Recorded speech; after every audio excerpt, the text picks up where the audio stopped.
बांग्लादेश में संकट के बाद अब इस बात की खबरें उठने लगी हैं कि वो भारतीय कंपनी कौन सी है जिनमें तेज़ी आ सकती है। जी हाँ, आज हम एक ऐसी ही कंपनी के बारे में बात करने जा रहे हैं जिसमें बांग्लादेश के घटनाक्रम के बाद एक दिन में करीब 18% की तेज़ी देखने को मिली।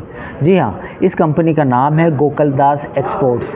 जी हाँ, अब ये शेयर करीब 1095 रुपये के रिकॉर्ड स्तर पर पहुंच गया है और इसके लगभग पिछले 5 दिनों की अगर हम बात करें तो स्टॉक्स में लगातार गिरावट देखने को मिल रही थी, लेकिन जैसे ही बांग्लादेश की खबर आई इसके बाद इस स्टॉक्स में अचानक से तेज़ी आ गई।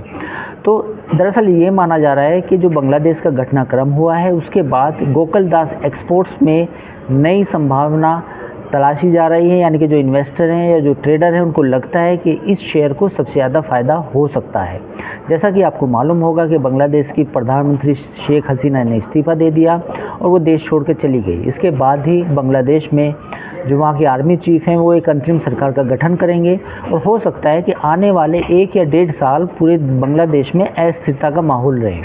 जैसा कि आपको मालूम होगा कि बांग्लादेश गारमेंट एक्सपोर्ट का सबसे बड़ा देश है और ख़ास तौर पर जितने भी यूरोपियन कंट्रीज़ हैं और अमेरिका है वहाँ पे सबसे ज़्यादा एक्सपोर्ट बांग्लादेश की तरफ से ही होता है। लेकिन इसके साथ ही आपको ये भी समझना होगा कि भारत में भी कई ऐसी गारमेंट कंपनियां हैं जो बांग्लादेश की कंपनियों को कड़ी टक्कर देती हैं। हालांकि इस मामले में बांग्लादेश की कंपनियां हमेशा से भारी पड़ती हैं, लेकिन अब उन कंपनियों पर नज़र है जो भारत की गारमेंट कंपनियाँ हैं और जो हो सकता है कि आने वाले समय में जिनको फ़ायदा हो सकता है। 2022 तक के आंकड़ों को अगर हम माने तो दुनिया भर में जो कुल एक्सपोर्ट हुआ गारमेंट का उसमें 11% हिस्सा अकेले बांग्लादेश से आया। और गोकुलदास एक्सपोर्ट की अगर इन्वेस्टर प्रेजेंटेशन को देखें तो इन एक्सपोर्ट में लगातार चीन की हिस्सेदारी घट रही है। साथ ही बांग्लादेश में मौजूदा संकट के बाद अब गोकुलदास एक्सपोर्ट को अच्छा मौका मिल सकता है। अगर हम एनालिस्ट की राय माने तो एनालिस्ट ने करीब 8 एनालिस्ट जो गोकुलदास एक्सपोर्ट को कवर करते हैं उन्होंने बाई की रेटिंग दी है। अगर 2024 के रिटर्न की बात करें तो इस स्टॉक्स ने करीब 34% का रिटर्न दिया है।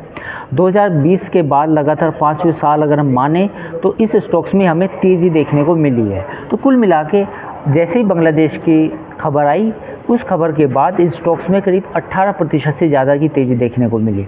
हालांकि आप इस स्टॉक्स में कोई भी नया निवेश करने से पहले अपने सेबी रजिस्टर्ड सलाहकार या अपना ड्यू डिलिजेंस जरूर करें।